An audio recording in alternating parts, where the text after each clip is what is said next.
All right. Good afternoon, everyone. Hope you're all having a wonderful Thursday. On behalf of ProBridge, we would like to welcome you all to this webinar titled Building a Scalable Data Strategy, How Credit Unions Can Leverage Data for Growth.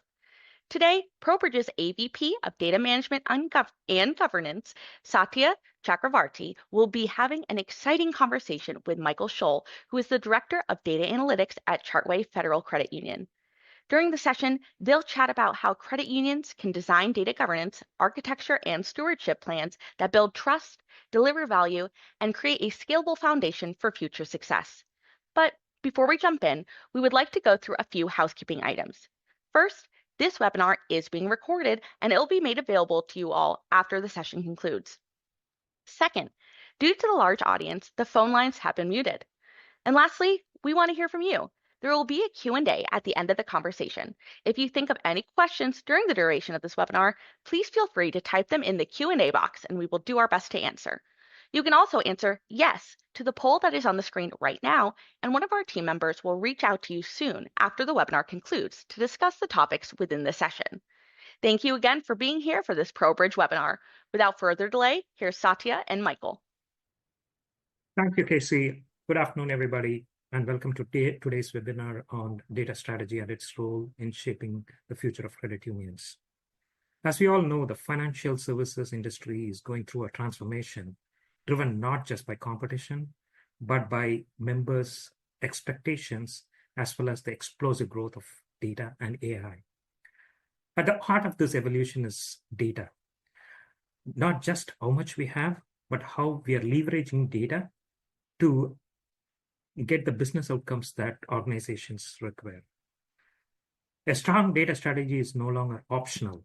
It's the foundation for delivering business outcomes that provides hyper-personalization to members, operational efficiency within the organization, and also enabling innovation across the enterprise. And in the world of data, in the world of AI, data is the key aspect of it. And a good data strategy will enable in making sure that you're getting the business outcomes by properly leveraging the data. What does that mean for credit unions? It means that the way we collect the data, the way we integrate the data, we govern the data and use that for analytics is going to determine how you're going to determine your business outcomes. So a proper strategy needs to be in place to make sure that you're getting the optimal outcomes that you require from your organizational perspective. My name is Satya Chakravarti. I'm the lead for the data governance and the strategy practice here in ProBridge. I've been in the industry for close to 26 years, 22 of which has been in client service. I've worked with financial institutions, large and small, and also in healthcare companies, driving enterprise data management strategy, implementations, and also governance. I did my first data strategy project way back in 2006, and things have evolved so much from that time, right? Data was never like as glamorous as it is right now in 2006, but still we had like business benefits out of it, and organizations started leveraging it even like 25 years back. I'm excited to guide today's conversation. I have with me today Michael Scholl, Director of Data and Analytics in Chartway Credit Union. Michael is a visionary leader in the data and analytics space, and he thinks ahead of the time in terms of how organizations can use data, especially credit unions. I've always had enjoyable conversations with him, very insightful. Thanks for being on the show, Michael. Welcome. Before we get into our discussion, Michael, I would like you to introduce yourself for the benefit of our audience. Sure thing. Thank you, Satya. You're too kind. I'll try to live up to that billing. There's some work in front of me. So Mike Scholl, I've been with Chartway for about a little over 8 years now, but been doing data and analytics for over 16, mostly in finance, a little bit of retail in there. I've had experience building a handful of different iterations of data warehouses. and as well as leveraging and administering quite a few data visualization platforms, going in the Wayback Machine to Crystal Reports and Business Objects to more current things like Tableau and Power BI. So with the data warehousing experience, I went back to school a few years ago to try to figure out what this whole AI thing was all about and what I could do with that. So now with that experience, I'm enjoying digging in on cloud migration, cloud computing, and cloud native resources, data governance, and AI execution. So having recently met and worked with Satya, he's had great input on those topics and helping us at Chartway form our strategy and minimize our missteps as we go forward. So when he asked me to participate, of course, I had to say yes. Thank you, Michael. We are glad that you're here, and hopefully our audience gets benefit out of your expertise here. I hope so. Going on to our discussion points, right? The one thing that you always focus on is like business outcomes. Like, you always focus on technology being an enabler for positive business outcomes. And data strategy is one of the key elements in this current day and age to come up with positive data outcomes. How should credit unions align their data strategy with key business outcomes, Michael? Right. So key business outcomes, that's why we're all here, right? That's what you have to have. Even if you love the technology, you like to play with the technology, you don't get to play with the technology unless you are using it to facilitate those key business outcomes. So it's best if you can start small, build small. If you can have small workloads, small efforts with big impact, which you can generally find early on in your journey. Those are the big wins. Those are the good ones that kind of in golf terms, those are the shots that keep you coming back, right? The thing to keep in mind early on is you can be very focused on the short term and what you're trying to accomplish then and there to have the business impact, but you need to simultaneously have your head up and your eyes looking at the medium to long term as well, so that you want that business impact, but you need that understanding of how you're going to get there and how it's going to scale and continue to evolve and support in the long term. So I think that's going to be a theme today, a bit of a balancing act. Yeah. So you need to have like a 2 or 3 year roadmap in terms of vision, but nimble enough, knowing that the technology platform ecosystem is going to change within 2 and 3 years. So you have to be adaptable for the long-term roadmap, but your short-term goals must try to address the pain points with quick business wins, so that you can sustain the momentum across the organization. Yep. So how do you approach the data strategy from a credit union perspective, right? Like, what are the key components in terms of current state assessment and the normal process of making sure we have the gap analysis? How would you approach that, Michael? Sure. Well, current state, you got to know where you are. As you said in your opening statement, that this is not an optional endeavor anymore, right? This is something that everybody needs to be doing. If you're not doing it, what are you doing? So self-awareness to know where you are. And hopefully you're on this journey, you see the value, you understand that you are investing in yourself, your members, your future, and all the positives. Maybe you don't understand all the positives immediately, but understand that there's a ton of positive outcomes that can come from this. So it's very important to be realistic about where you are, and be realistic about where you're going and what you want to achieve in between. Satya mentioned pain points. I think that's a great starting point. Having a vision, having an understanding that you're building for the long term, but you're addressing for the short term. You want to find those pain points, talk to those folks. Where is data being used in your organization? Where is it? Trying not to be too repetitive with the pain points. Where is it creating issues? Where is it creating manual processes? Where is it lengthening efforts rather than driving efficiencies? Find those and find the people that are being negatively impacted by that, and you're going to find your initial use cases, your low hanging fruit, and hopefully some low effort, high impact opportunities. Yeah, that's a very good point, right? So it keeps the momentum going if you have like quick wins. In terms of like effectively transitioning from legacy systems to cloud modern data architecture, right? Like cloud-based systems, cloud data warehouses. There are challenges for organizations big and small. I know you have been tackling this in Sharkway, and you've been successfully doing it, Michael, right? So I want to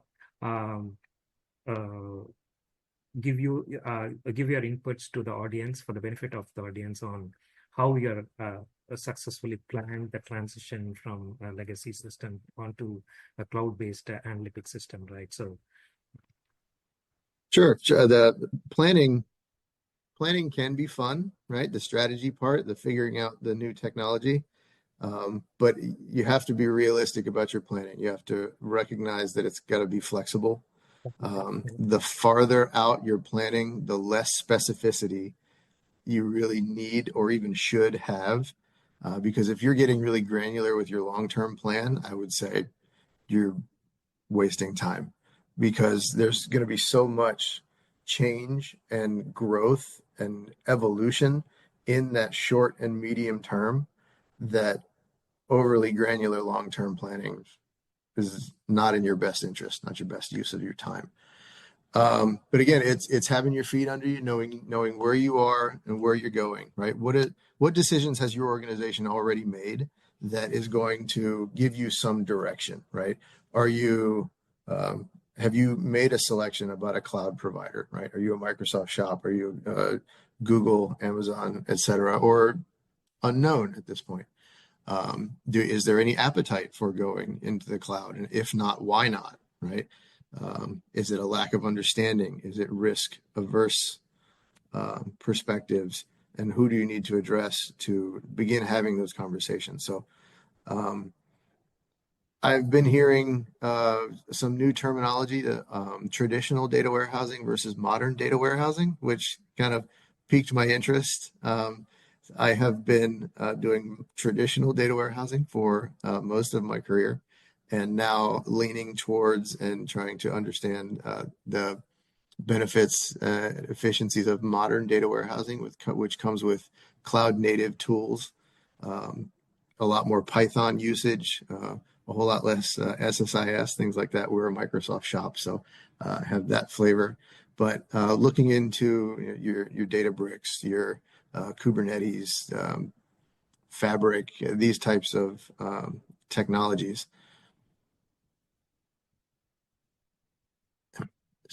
So you need the foundation. Where are you going? What are your options? And yeah, work backwards towards where you are with a bigger picture understanding of where you're going, and you will get to the small steps. Okay, how do I go from my on-prem implementation with my couple of connectors to my hosted things in my network to evolving that state, and do it slowly, methodically.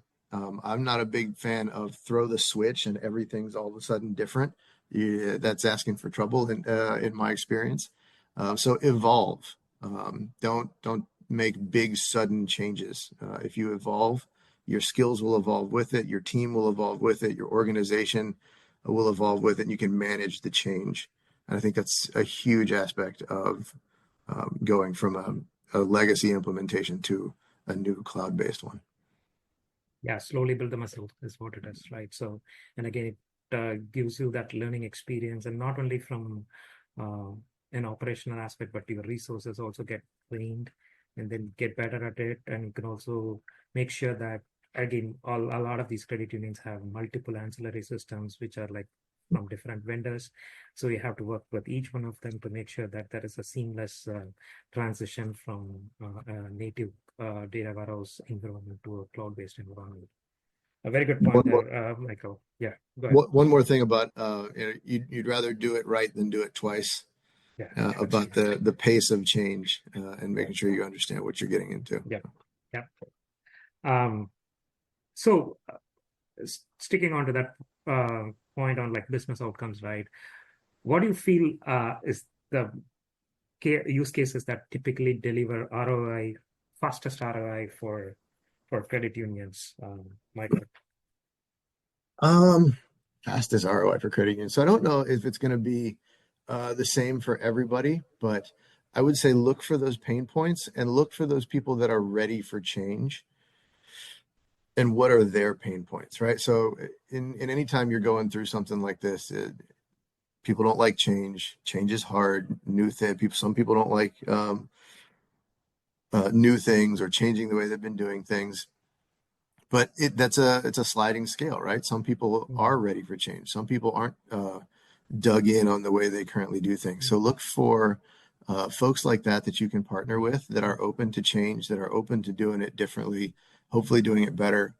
And what are their pain points? And if you can find some like-minded folks, you'll end up with champions or evangelists that when you have some wins with them and other people see how you were able to help them, then those people that were on the fence are going to start to come over to your side of the fence, and that too becomes a sliding scale. Then the people who were a little more entrenched in doing it the way they do it, they see, well, there's a whole lot of people getting a lot of benefit over there. Maybe that's a little easier. So I think it's probably unique to your shop as far as exactly what brings the most ROI, because as much commonality as we have amongst credit unions, we're all very unique in how we go about handling our business.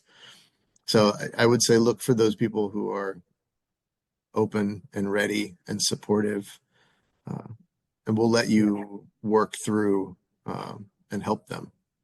Yeah, it comes down to the business unit's maturity and their willingness to embrace change, right?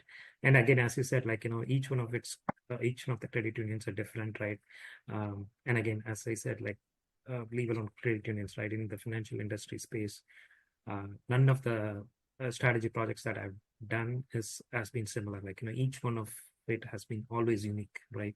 And because the nature of the business outcomes that these organizations are going to focus on is going to be different. The resources, the budget, the timeframes, and all that is different, right? So yeah, it comes down to like what the organizations perceive as like the most important for them, and then do it. So See a lot of again, startups come and go with the faulty assumption that there are all these similarities that are available to be leveraged by within credit unions. So. True. So like, we are talking about like, the interest of resources right now that leads to this, like, segue into credit unions have data skills shortages, right? For the most part, like in terms of resources. Now, how do you approach, how do you advise credit unions to approach data skills development across their organization, Michael?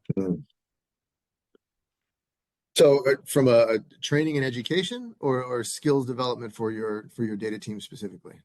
No, it could be across the organization, right? Like, we have to like have a tiered approach, like, for like tellers, the need for like data usage is different, but for your data team, it's a lot more advanced, right? How do you across, again, like, even for data teams, they might be skilled in one technology, like, say for a Microsoft shop, they'll be very good in SQL Server, SSIS and all that. But now if you're going to move into cloud data warehouses, the skill set is different. In the same way for tellers, right? Like, data entry, whatever, right? So how do you approach it across the organization? Yeah, I think of it's kind of like a funnel. In the organization, everybody needs to know how to talk about data, right? So this one is inclusive of everybody, top of the funnel.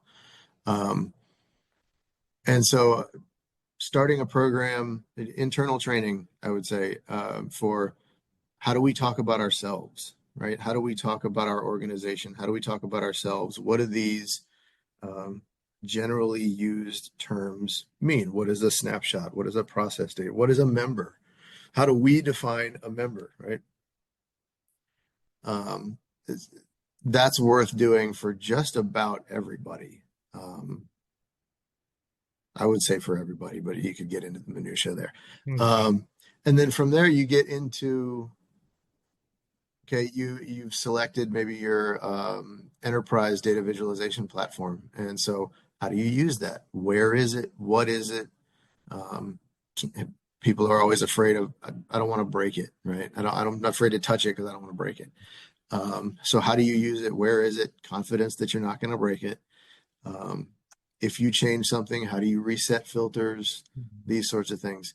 Where can you find what you're looking for, right? So you can have too many reports, honestly, and somebody can go in there and spend half their day clicking around and not find what they're looking for. So providing it in a targeted manner or training the individuals to find what they need to find, how to find that. From there, you're going to start, you're really getting more narrow in the funnel. There are going to be individuals who want to know, okay, well, how do I use that to answer my question? I have an opportunity to improve my team, my department, my daily life by using this in a certain way. So some basic training on how to do that fits in your organization, of course, and how that works. And from there, it just gets more and more narrow, more and more granular, and you'll end up, if you allow folks to go down that path, you'll end up talking to the people who are really interested.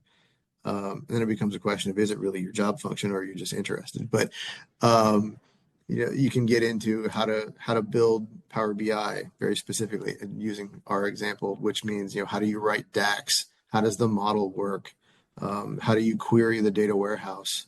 And then you get to the aspect of evolving your teams, even beyond what you have specifically developed and intended for your organization to consume data. You really have to, I have found most technical professionals are interested in continuing to learn, in training, in certifications, in going to conferences and being exposed to what's new and what's coming and what's changing. And so being supportive of that, finding training opportunities, exposing them to new technologies, and evolving emerging technologies, going to conferences, be they industry specific or technical, all that's really good. And then opportunities to test and evolve. Okay, this is the way we usually do this, but we want to try this new platform. So if you wanted to do this same task over here, how would you do it? Try it and learn. That's a wide-ranging question and answer.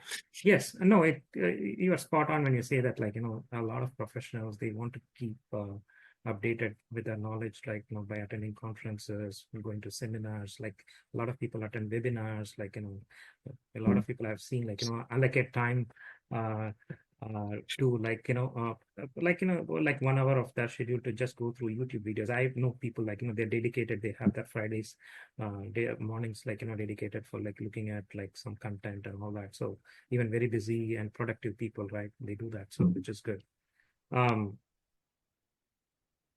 Moving on to the cost structure, right? Again, there is so many small and medium-sized credit unions that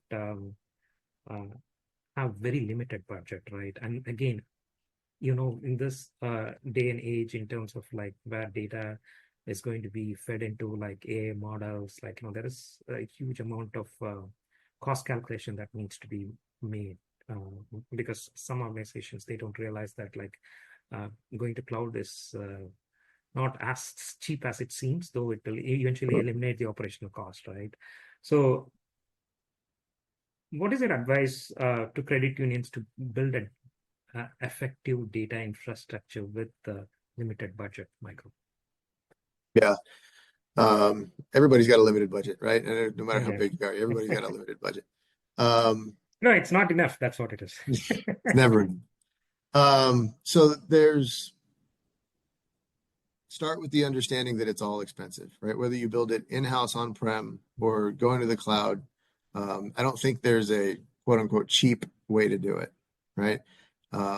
If you try to do it on the cheap, you're probably going to miss out on, so you're going to give up something, right? And if you get what you pay for is a tenet I believe in personally and professionally. But it doesn't have to be exorbitant. It doesn't have to be crazy. If you're staying, I don't believe at this point in our data world, staying on-prem is particularly viable from an expense perspective. It can be where you start. It's where we started, and we're evolving from that now. But when it comes time to when your program's been matured to a point that it's become business critical, and things like redundancy become necessary because the platform is business critical, and then you're talking about buying more hardware than you need to run the program because you're protecting against failure, etc. When you get into that kind of situation, cloud is absolutely right. And I'm saying if you're starting from scratch, I would start in the cloud because it comes with that. And you can start small and you can scale up in the cloud. So you don't have to spend gobs of money out the door. You can start in a very reasonable place. Do not pay as you go. It's something I would, I'm not well versed in all the cloud platforms, but certainly in Azure, and I believe it's true of most, do not pay as you go.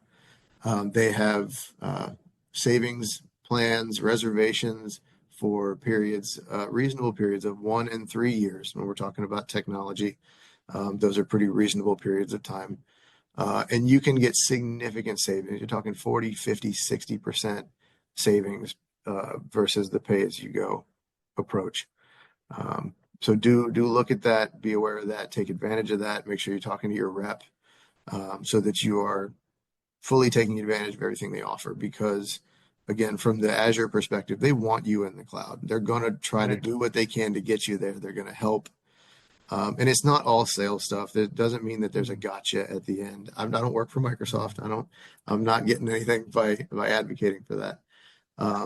But that's where they want you. That's where they're putting their money, their focus, and that's where they're evolving their platform, their technology. And that's why you want that, is to receive the benefits of their investment.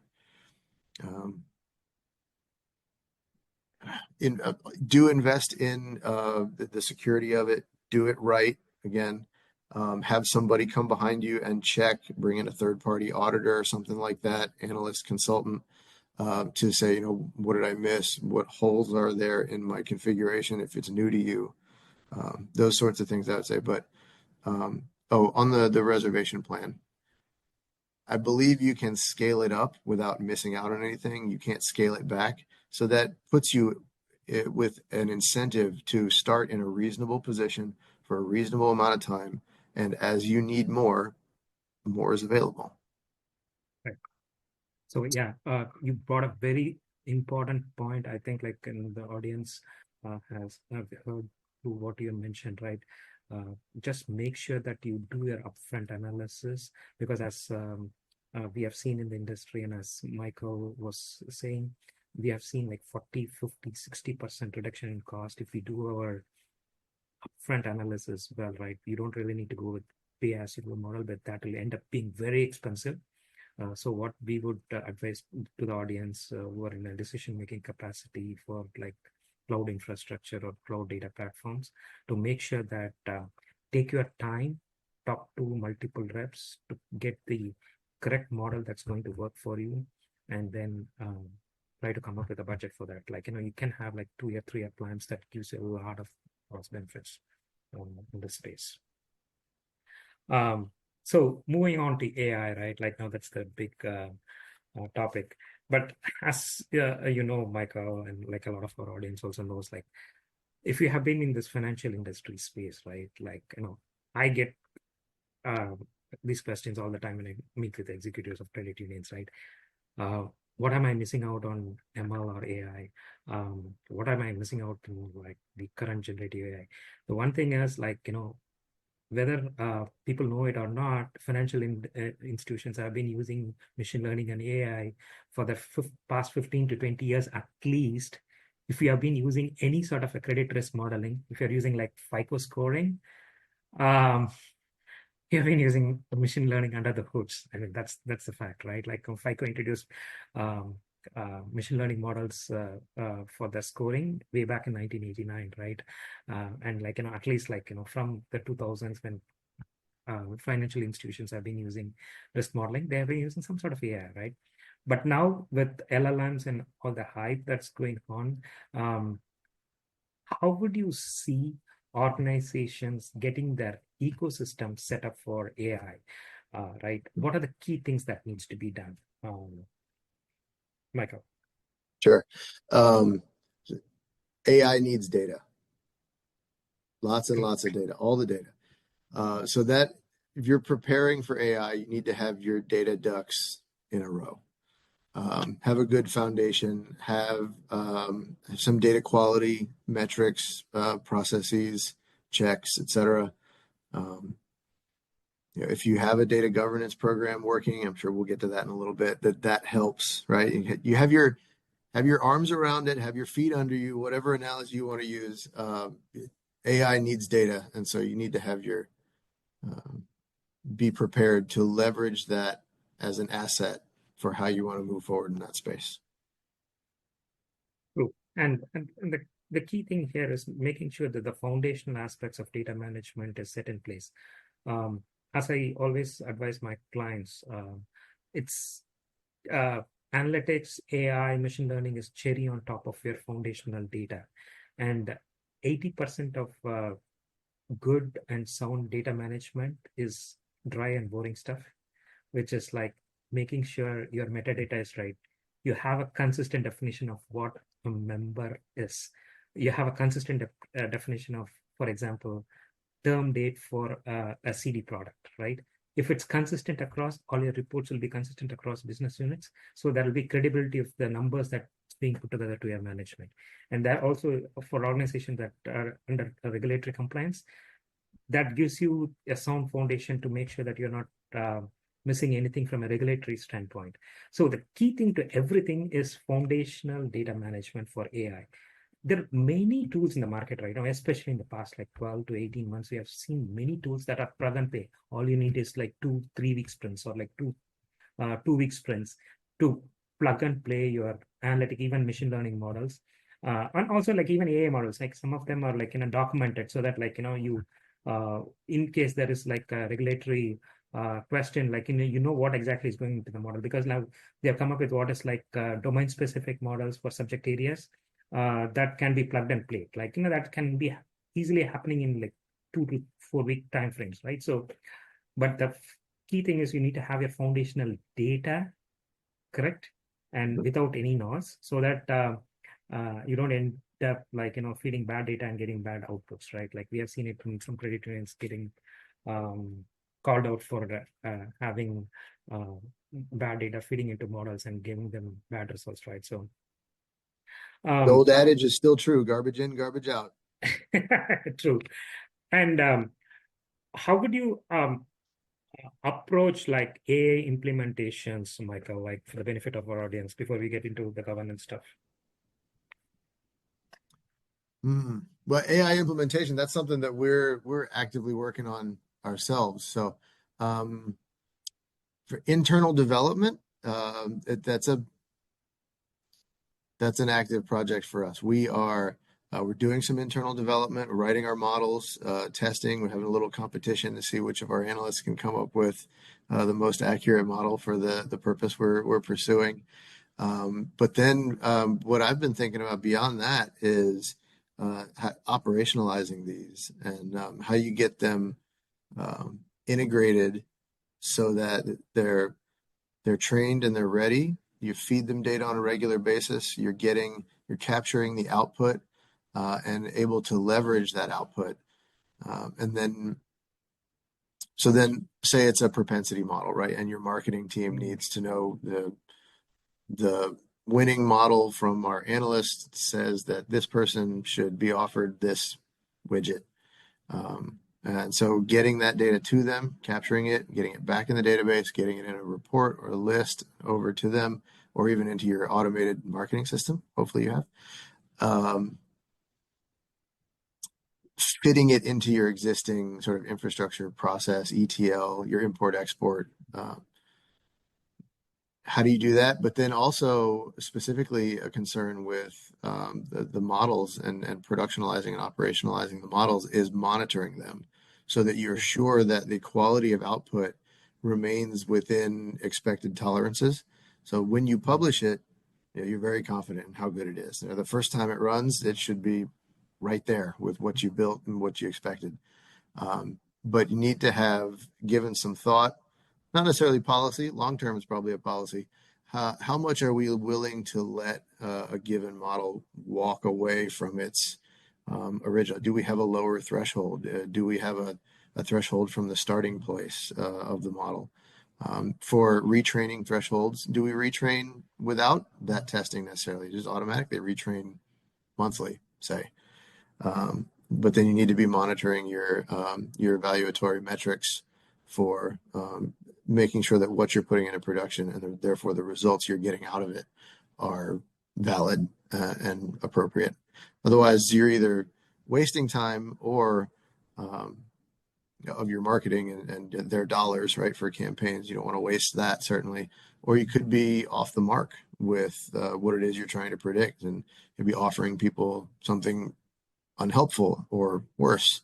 So yeah, the operationalizing of that is important. You go the other way when it's not something you're building internally, right? Then you need to make sure you're working with your partners to understand what it is they've built, how they've built it, the intentions behind it, and then their expectations for frequency of retraining, tolerances of accuracy. It's the same sort of idea, but it's whether or not whose responsibility is it, right? And it's ultimately yours, because even if you didn't build it, you need to be asking the questions. You need to be aware of what could go wrong and how that could impact your business, your members, etc. Exactly. It's yeah, very, very, very good points. And again, like you're talking about guardrails that need to be put in place, right? So, which leads us to governance, right? And we always know that like data governance itself is like very challenging. Governance is going to be like 10 times more challenging than, like, say, data governance. Now, let's focus on the data governance first, right? Like normal data governance in organizations, leave alone like AI governance, because that's a huge area. But there is and I have seen in an organization based on my own experience, right? There is always this pushback, or like there is an organizational resistance, if you would call it that way, to having governance in place, right?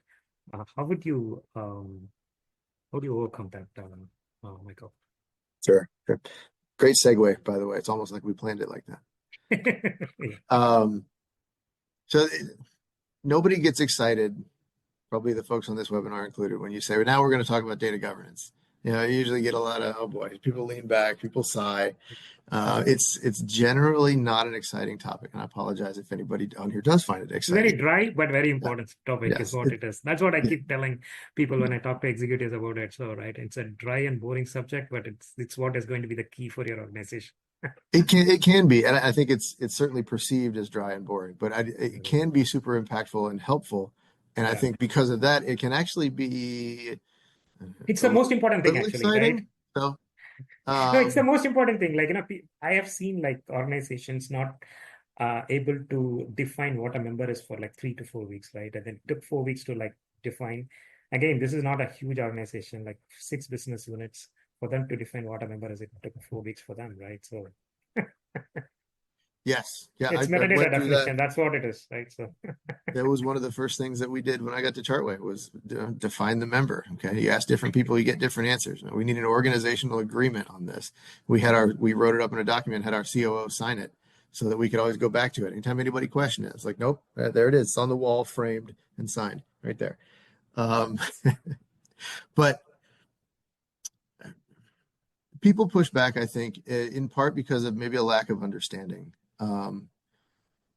It doesn't sound fun. It sounds bureaucratic, right? It's like, oh, one more thing, a bunch of meetings that you got to sit in and listen to people talk about policy. But when you start to recognize how transformational it can be, when you start to talk about the fact that one of the most important aspects of data governance is data quality and data ownership. That's the exciting part to me, because when you get into that, you're on your AI journey with data quality, because you got to have good stuff, garbage in, garbage out, as we all know. When you can get your executives on that right track, you get your business owners on that track, your data stewards, you start to evolve your processes, evolve your understanding, evolve your impact. And there's a lot there typically that if you can get a couple people headed in the right direction, and I go back to, find your people that are willing to help. Now, there's going to be pockets of resistance, and there's going to be people that are more open to change and accepting of the opportunities that it brings. I think I'm getting into a future question, but it's find the pain points for quality. Somebody in the organization is struggling with feeling like they have to correct this field all the time in order to do their job, right? Every month when I make this report, all these things are wrong, and I have to go chase down all these things. It's probably not the responsibility or the ownership of the person doing the changing, doing the chasing, that is doing that particular process, that really should own that and be correcting and monitoring for that. So find that person, find that process. I bet it can have a big impact if you trace it back to its origin and find the people really responsible. And the crux of the issue, is it a free form text field that should be a drop down, right? Should there be limited selections here? Does it need text verification or validation on input? Do we need better training around, what is this? What is it for? Why should you pay attention when populating it instead of picking the first selection in the drop down box every time? That kind of stuff.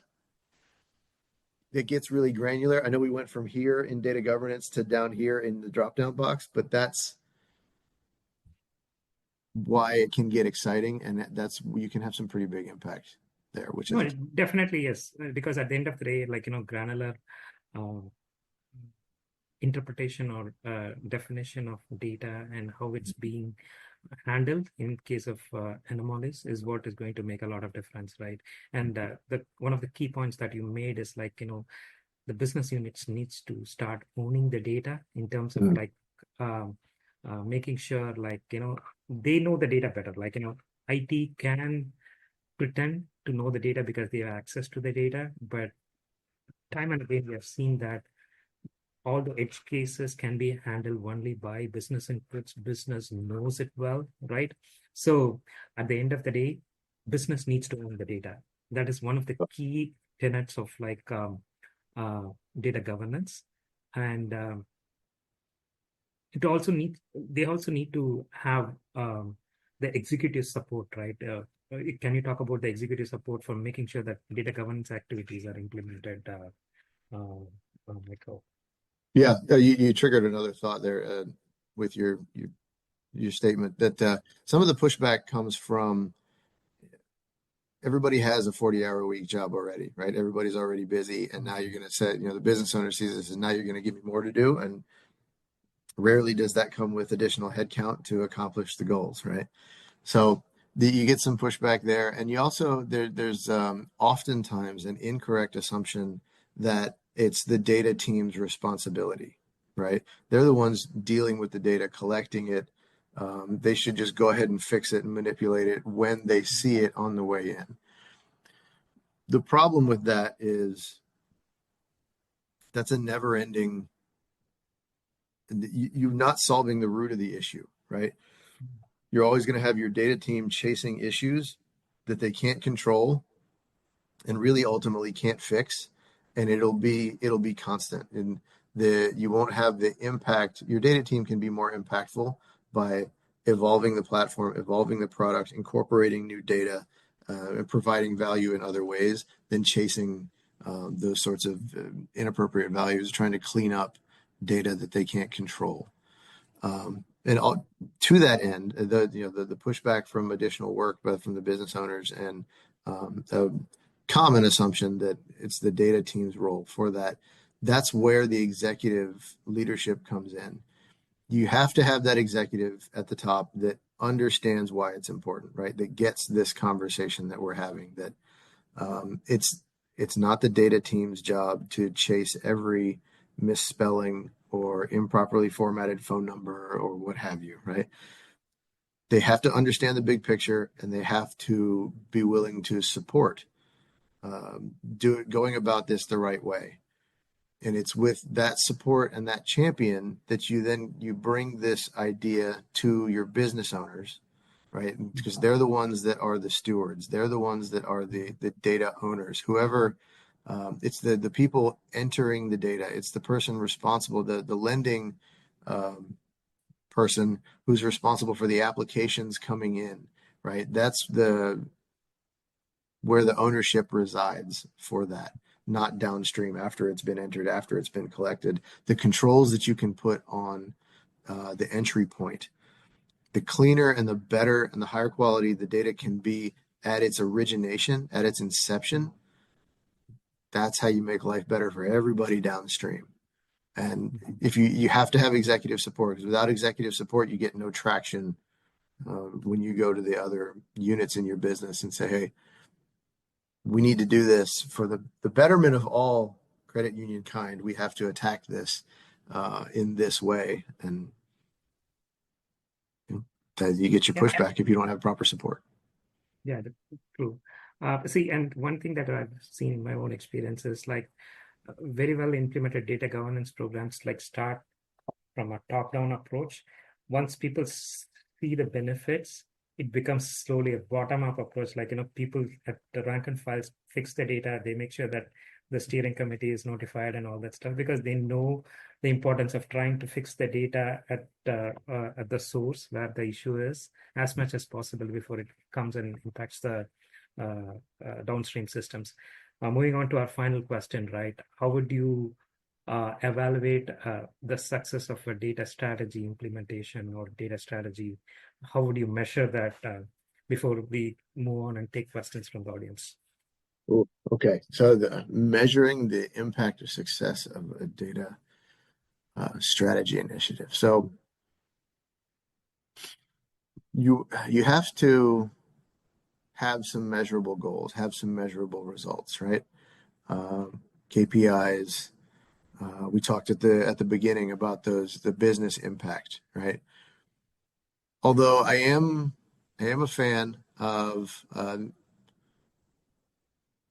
the warehouse itself does not have ROI, right? That's a question that I've been asked many times, and there is no answer. The warehouse does not have ROI, right? It can be a huge investment to build it, to make it, to keep it up and running, to evolve it, all these things. A big investment is a big deal. It takes headcount, takes talent, takes skills. But it all depends how you use it. The use cases drive the ROI, not the warehouse itself. And so keep that in mind when somebody asks for something and you have to evolve the warehouse or even use the warehouse. Maybe something or your platform, your data, it's not a warehouse.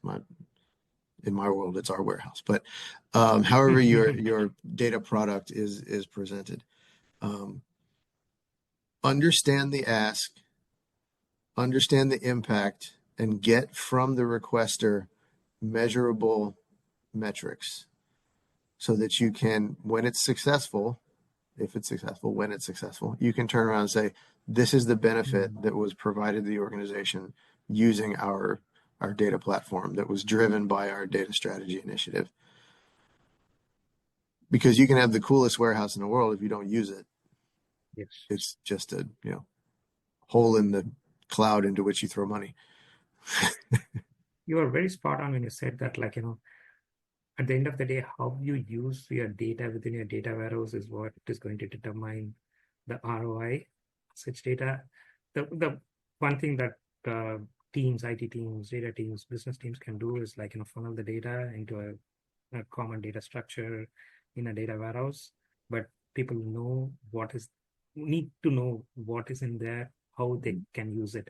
That's where the foundational data management also comes into picture, right? Having proper metadata documentation, proper data cataloging, and with good data quality, right? So, um, a, The training and but the awareness we talked about too. You need to make people aware that this is a resource we have, and yeah, this is some of what it can do. Give them examples, and then those business owners will come to you with, what about this? What about this? What about this? How can you help me? sure. So, Casey, we have like 8 more minutes, I think, like till the top of the hour. We can take some questions. Yes, absolutely. So let's start our Q&A. As a reminder, there is a Q&A box in your options there for the Zoom webinar. Go ahead, click that, type some questions in, and we'll do our best to answer. I'm actually going to start us off with a quick question, maybe get the crowd going here. So Satya and Michael, what are some quick wins that a credit union could realistically achieve within the first, I don't know, 90 days of rolling out a data strategy? You or me, Satya? Yeah, I can take it up. Like, based on our experiences, like advising various credit unions, one of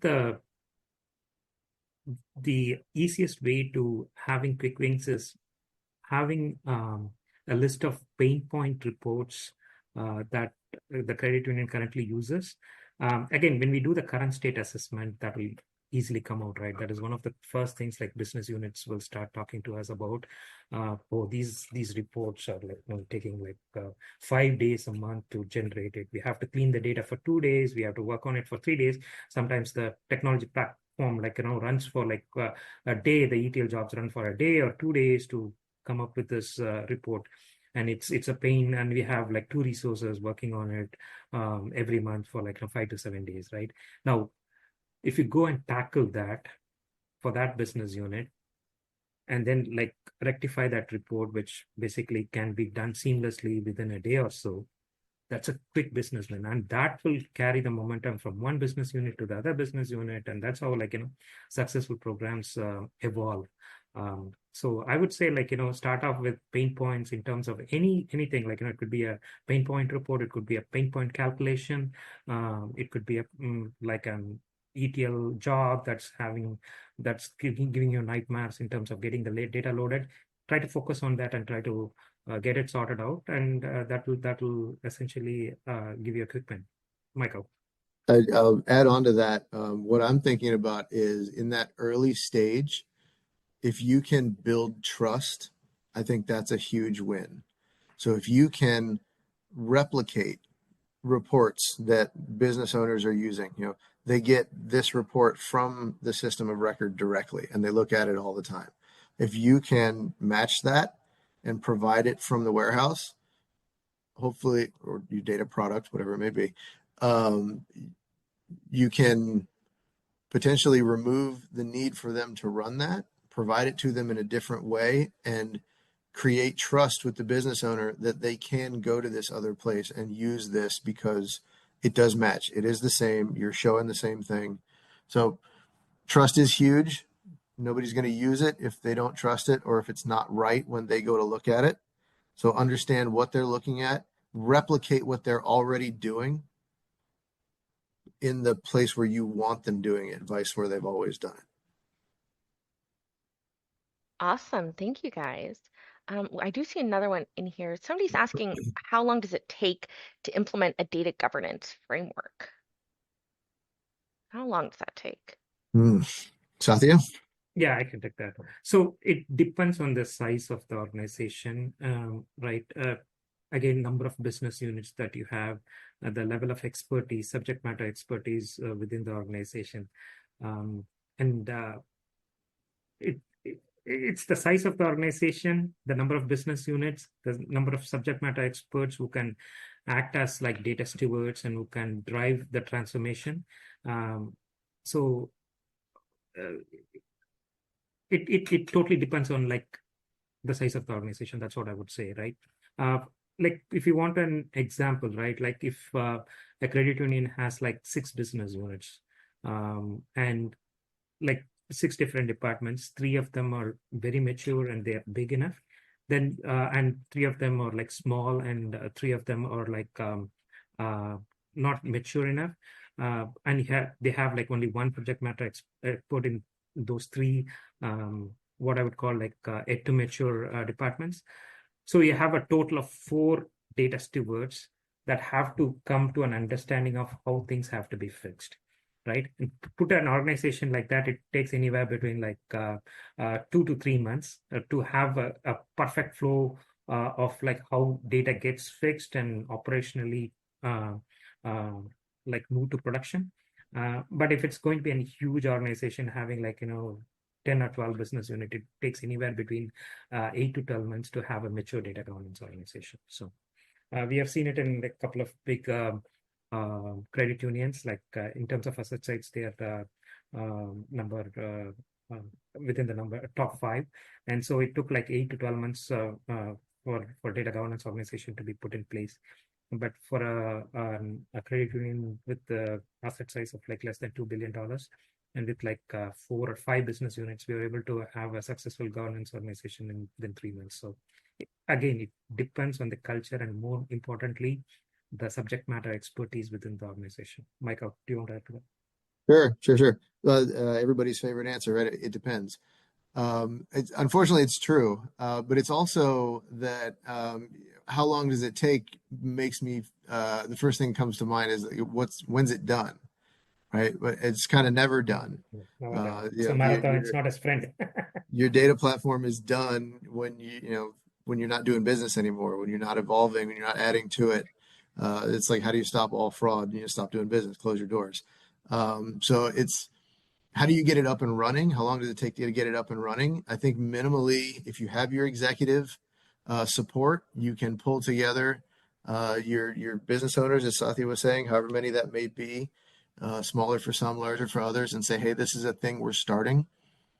This is why we're starting it. This is why it's important. So give everybody a little bit of a foundation, and then pick a starting point. Go to either your most open, go to your friend, go to the person who's going to be not going to be resistant to it, and help them, and then come back to that same group and demonstrate the assistance that you gave to them, that you gave to the organization, that you worked with them, that the two or the team of however many folks provided to the organization. And when you start coming back to that larger group who understands that it's not going anywhere, this is something we're doing now, and then you start showing wins, I think you're going to get some traction and have some impact and make a difference. Now, Satya and Michael, somebody's asking, I think, one final last question that I think piggybacks off this, and that's just simply, who owns the data governance? Is it business or IT? Who owns that? And I think that's going to be our last question for the session. It's a data governance is a business-driven, IT-supported function. That is very, very important to know. Like, at the end of the day, business owns a lot of these things, as we keep talking about it, right? There is going to be a lot of IT support that's going to be required, but it needs to be business owned and then IT supported function. Michael. It depends on where your executive support comes from, because I would say that's your owner. I've seen it be the CIO, the CFO, COO, even the CEO. But if it's your CEO, that should probably be delegated down to one of the other chiefs. But it doesn't have to be where the data team reports up to, but it's got to be somebody who gets it and wants it to happen, because they see the benefit, because they understand the impact, the potential for positive outcomes and positive change that comes from it. So I don't think there's a right or a wrong answer for who owns it from an executive standpoint. But then Satya is spot on, is that everybody then becomes an owner, because whoever is generating data is an owner in data governance, because you have to own your slice of the pie. You have to be responsible for that. And then the data team, be that whether they reside in IT or wherever, can help surface the problems, find the issues, monitor them, support analysts in creating reports that monitor known issues, so they can see when the issue spikes, resolve it. You can then watch it come down. You can have KPIs, pretty dashboards that say, look at the impact we're having. And then hopefully down the line, the business users that are not in the owner's department, but are users of the data, your teams that aggregate and benefit from aggregated data, like maybe your finance, your reporting team, those that are responsible for regulatory reporting. When the data gets better on the way in, those folks are going to be very happy because there's less cleanup, less mess, and their lives get easier. So remember to pull those wins back in and demonstrate that. But everybody owns data governance. Now, I know I said that that last question was going to be the last one, but we did have one pop up. So maybe if you guys could give a condensed answer to this one for time. Somebody's just asking, what are a couple use cases that we've used or that you've used, Michael? Sure. So finance for us really was doing a lot of cleanup. They had their processes, they'd get their data, and then they'd have to do a bunch of changes, and they'd reach out to this business owner or that business owner and correct it, and then rerun the extract. And it was painful for them. So going to them, listening to them, understanding what they're doing, why they're doing it, and then going to the source, like I talked about. Go find, well, why is this so wrong so often? Why is this needing to be changed? What is generating this incorrect value or this problematic value? Maybe somebody thinks it's right and they keep doing it on purpose, but meanwhile over here it's causing somebody a problem. So you have to connect those dots. So that's one example how we improved internally. All right. Well, thank you guys for that. Satya, Michael, are you good if I close us out? Okay, guys. Sure. All right, I hope it was perfect. helpful. Hopefully this is helpful. Thank you so much for